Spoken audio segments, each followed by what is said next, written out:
Assalamualaikum warahmatullahi wabarakatuh. Jumpa kembali dengan pelajaran IPS kelas 8 materi semester genap komputer dasar 3.3 yang pada saat ini kita akan membahas tentang perdagangan antar negara. Bahwa setiap negara itu memiliki sumber daya ekonomi yang berbeda-beda. Salah satunya adalah dari sumber daya alam yang dimiliki setiap negara. Setiap negara memiliki perbedaan sumber daya yang berbeda-beda. Kondisi geografis yang menentukan semuanya itu. Sumber daya alam ini adalah penyedia bahan baku yang dibutuhkan untuk memproduksi barang atau jasa yang dibutuhkan bagi manusia untuk melangsungkan kehidupannya. Sumber daya alam sebagai penyedia bahan baku ini bisa menimbulkan kelangkaan karena kebanyakan bahan baku ini akan cepat habis dan banyak yang tidak dapat diperbaharui. Selain hal tersebut, perbedaan sumber daya alam ini akan menghasilkan produk-produk khusus yang hanya bisa diproduksi oleh negara tertentu. Sumber daya ekonomi lainnya yang berpengaruh dalam memenuhi kebutuhan masyarakat di suatu negara adalah tentu saja sumber daya manusia, dan ditambah dengan sumber daya modal, sehingga dapat menghasilkan produk-produk kebutuhan yang lebih produktif dan kreatif dalam menyediakan berbagai produk sesuai kebutuhannya. Suatu negara mungkin mampu memproduksi suatu barang hingga melebihi kebutuhan dalam negerinya. Namun, di satu sisi lain, kurang mampu atau bahkan tidak mampu sama sekali memproduksi barang-barang tertentu. Artinya bahwa setiap negara di dunia ini tidak ada yang mampu memproduksi seluruh kebutuhan negara dan masyarakatnya itu sendiri, karena keterbatasan tersebut. Nah, keadaan inilah yang kemudian mendorong setiap negara untuk melakukan pertukaran barang atau jasa yang dibutuhkan, dalam bentuk kerjasama perdagangan dengan negara lain, khususnya untuk memenuhi kebutuhan dalam negeri yang tidak mampu dipenuhi oleh negara bersangkutan. Selain itu, kerjasama perdagangan ini juga ditujukan untuk mendapatkan keuntungan dari proses transaksi perdagangan itu sendiri. Nah, dari hal tersebut, maka pengertian dari perdagangan antar negara itu dapat kita simpulkan bahwa perdagangan antar negara adalah proses pertukaran jual beli barang dan jasa antara dua negara atau lebih dengan tujuan untuk memenuhi kebutuhan dan keuntungan. Nah, proses pertukaran ini atau jual beli barang dan jasa antar negara ini terdiri dari dua bentuk, yaitu ekspor, menjual atau mengirimkan barang atau jasa ke luar negeri, dan impor, membeli atau mendatangkan barang dari luar negeri. Selanjutnya, ini kita akan bahas tentang perbedaan perdagangan antar daerah dengan perdagangan antar negara. Perdagangan antar daerah sudah kita bahas dalam pertemuan sebelumnya, ya. Nah, kita bandingkan bagaimana perbedaan perdagangan antar daerah dengan perdagangan antar negara. Nah, ini perbandingannya, dan ini bisa juga menjadi salah satu ciri-ciri, antara perdagangan antar daerah dengan perdagangan antar negara. Baik, kita bahas. Nah, perdagangan antar daerah itu kalau dari segi wilayah cakupannya adalah dalam lingkup nasional, atau negara. Sementara kalau perdagangan antar negara itu cakupannya adalah internasional, atau antar negara di seluruh dunia. Kemudian dari interaksinya, untuk perdagangan daerah itu pembeli dan penjual cenderung berinteraksi secara langsung, tatap muka. Sementara kalau perdagangan antar negara itu penjual dan pembelinya cenderung tidak berinteraksi secara langsung karena dipisahkan oleh faktor jarak. Kemudian dari transaksi Ya, jual belinya kalau perdagangan antar daerah menggunakan mata uang dalam negeri. Sementara kalau perdagangan antar daerah transaksinya menggunakan devisa atau alat pembayaran luar negeri yang bisa dalam bentuk uang, ya, dalam bentuk uang devisa itu, ya, dalam bentuk uang yang diakui sebagai alat pembayaran, ya. Misalnya contohnya US dollar, misalnya euro, ya, yen Jepang dan sebagainya.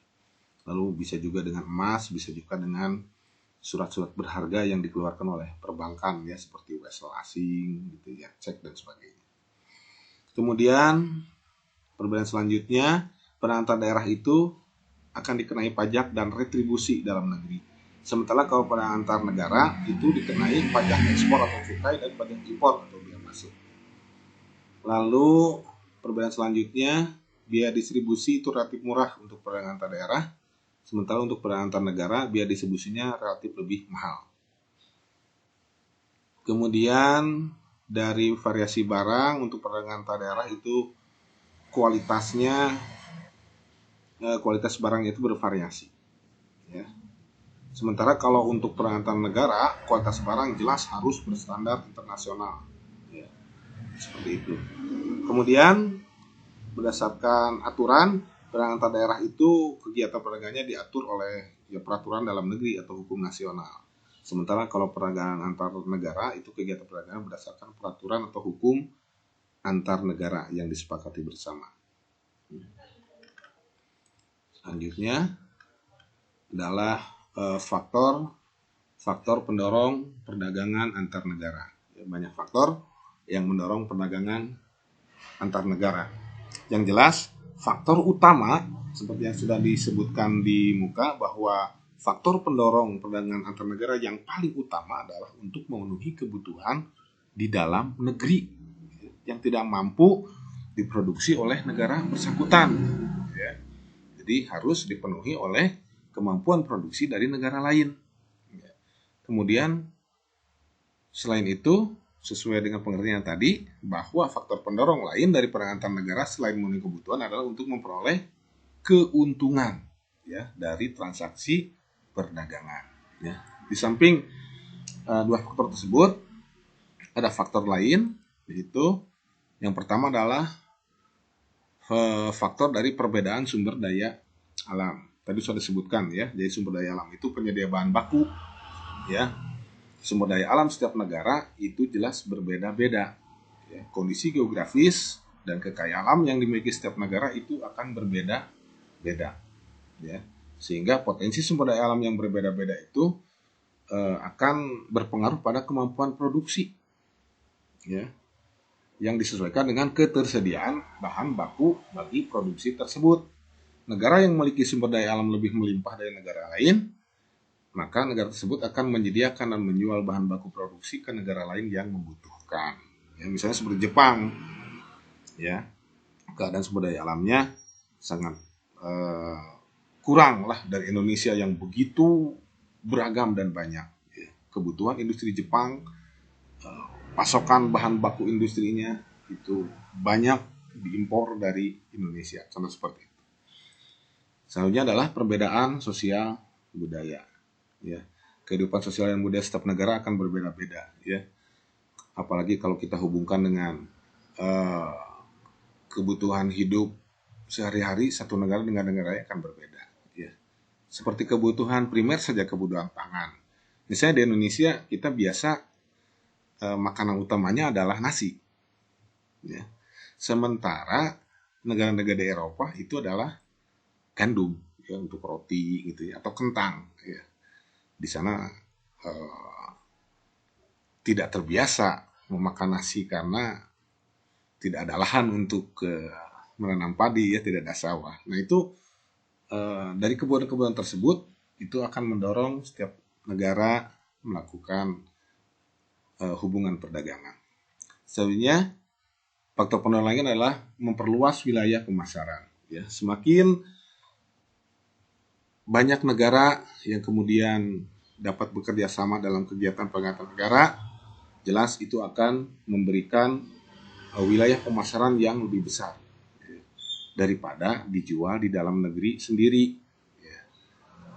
Suatu negara yang tidak melakukan perdagangan antar negara itu salah satunya mungkin bisa menyebabkan beberapa produk mungkin akan melebihi kapasitas kebutuhan yang ada, ya.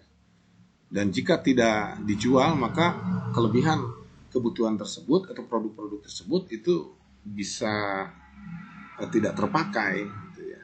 Nah, daripada seperti itu, lebih baik dijual ke negara-negara lain, ya. Semakin luas hubungan kerjasama, maka akan semakin luas wilayah pemasarannya. Faktor selanjutnya adalah meningkatkan kualitas sumber daya manusia. Ya, hal ini berhubungan dengan kemampuan suatu negara untuk meningkatkan kualitas dan kuantitas produksi. Ya, ini berhubungan dengan persaingan, ya, di pasar internasional. Ya, produk yang paling berkualitas dengan harga yang murah itu jelas yang akan banyak diminta di pasar, ya. Dan kemampuan untuk memproduksi produk-produk yang berkualitas dengan harga yang murah salah satu ditentukan oleh kemampuan kualitas sumber daya manusia, ya, yang mampu memproduksi barang-barang tersebut dengan lebih efektif dan efisien. Selanjutnya adalah meningkatkan daya saing global, ya, faktor pendorong perdagangan antar negara, ya. Apalagi dalam sistem perdagangan antar negara saat ini yang berorientasi pada pasar bebas. Setiap negara bebas untuk ekspor dan impor ke negara lain, butuh kemampuan untuk bersaing dengan produk-produk dari negara lain. Maka kemampuan untuk meningkatkan daya saing global ini menjadi salah satu tujuan setiap negara melakukan kerjasama perdagangan, ya. Bahkan hampir negara-negara di dunia ini bergabung dalam satu organisasi perdagangan, ya, baik yang regional wilayah, ya, misalnya seperti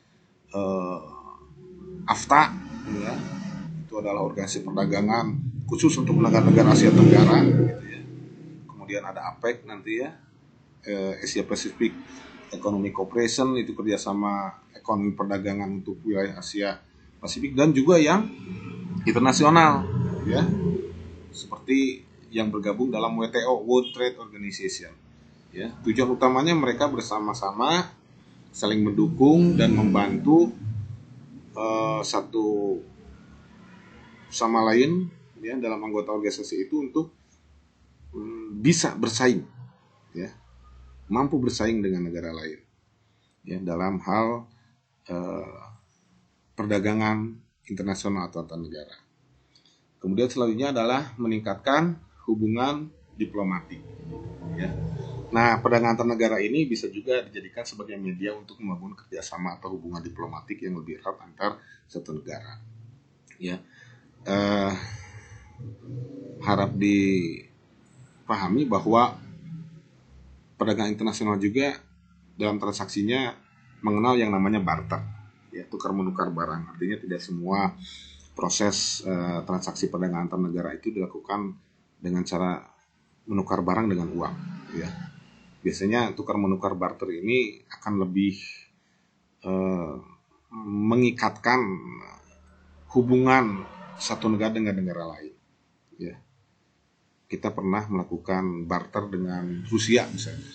Rusia pada waktu itu membutuhkan bahan-bahan pangan, ya, dan dibarter terhadap Indonesia dengan pesawat tempur Sukhoi. Nah, itu salah satu contohnya, ya. Dan barter itu hanya bisa terjadi kalau dua pihak yang melakukan barter sepakat dengan barang yang dipertukarkan, ya. Dan itu butuh kedekatan, ya.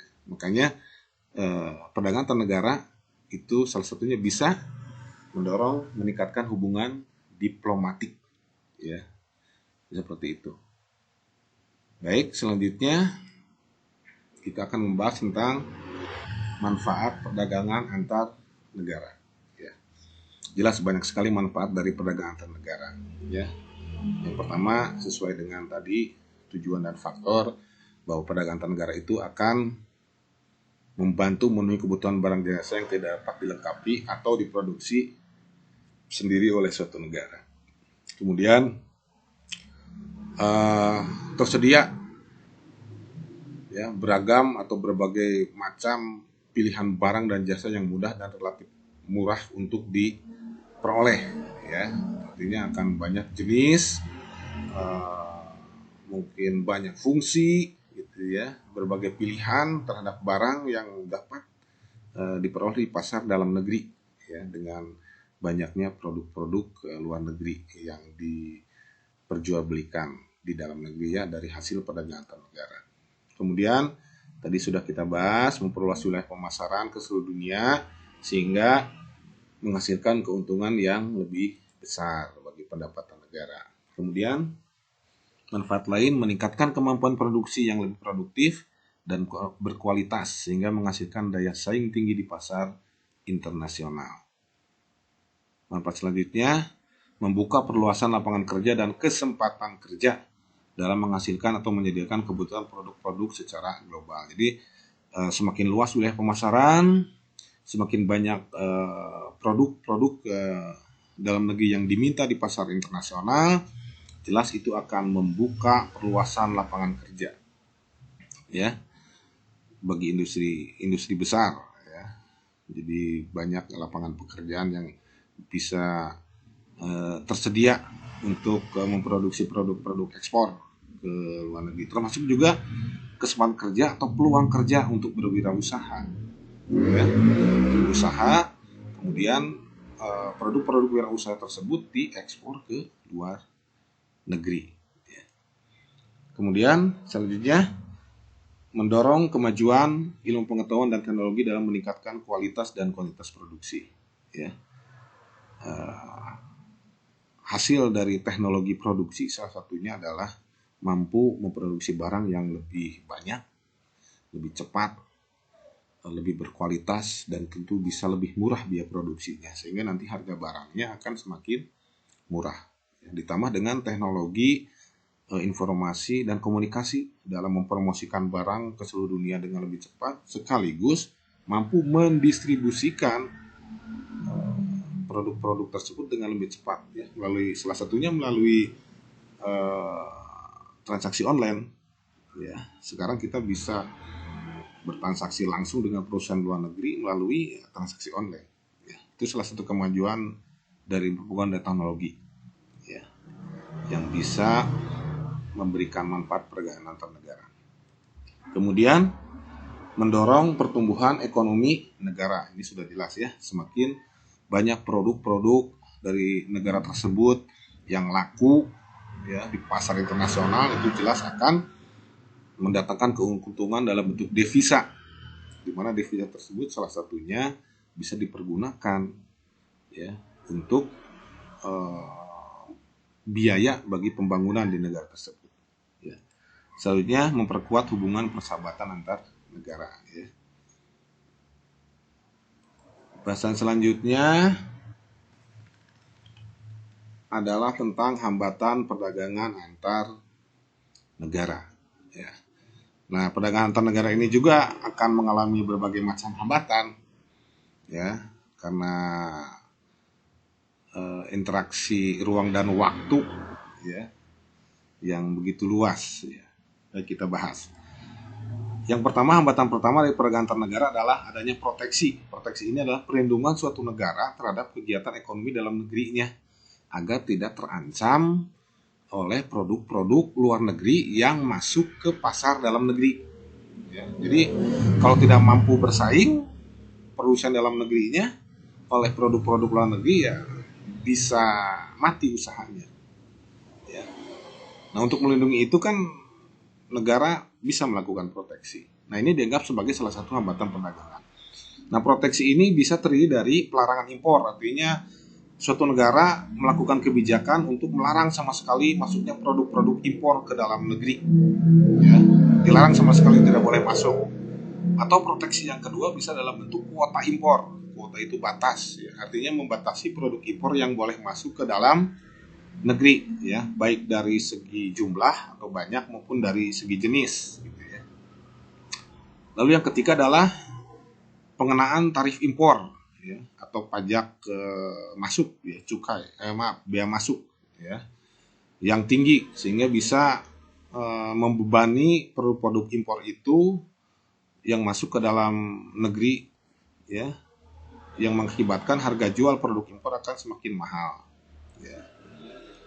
Selanjutnya adalah hambatan selanjutnya politik dumping, artinya menjual produk di luar negeri lebih murah daripada di dalam negeri. Salah contohnya adalah seperti Jepang yang menjual produk-produk otomotifnya di luar negeri dengan harga yang lebih murah daripada harga jualnya di Jepang sendiri, gitu ya.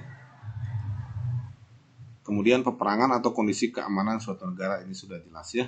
Ini jelas tidak akan kondusif dalam mendukung kegiatan transaksi perdagangan ya. Ataupun kalau tidak peperangan, misalnya kondisi politik dan keamanan di negara tersebut yang tidak stabil, gitu, misalnya, itu jelas akan mengganggu proses perdagangan antar negara. Kemudian perbedaan nilai tukar mata uang antar negara yang tidak pernah stabil. Ya, artinya kalau transaksi itu menggunakan uang, ya, maka butuh satu bentuk konversi, ya, atau perbandingan nilai tukar. Ya. Nah, perbandingan nilai tukar ini kita kenal dengan istilah kurs valuta asing, ya, atau nilai tukar mata uang dalam negeri dengan mata uang luar negeri. Ya. Dan ini akan terus bergerak setiap saat. Ya, jika perekonomian sedang memburuk, ya jelas nilai tukar negara tersebut mata uangnya akan lebih rendah dari mata uang yang digunakan dalam transaksi antar negara. Selanjutnya proses transaksi pembayaran yang beresiko tinggi, ya, atau beresiko besar, ya. Ya, karena transaksinya tidak secara langsung, jelas menggunakan jasa-jasa perbankan, gitu ya, dalam menggunakan proses transaksi antar negara, ya. Dan ini resikonya sangat besar. Banyak hal yang bisa mengakibatkan proses pembayaran ini beresiko besar, ya. Mungkin dari kapabilitas bank di negara tujuan, gitu ya, lamanya transfer dan sebagainya. Demikian mungkin bahasan untuk perdagangan antar negara kali ini. Terima kasih telah menyimak materi ini. Semoga bermanfaat. Selamat belajar, selamat berjumpa kembali dalam materi pelajaran IPS selanjutnya. Wassalamualaikum warahmatullahi wabarakatuh.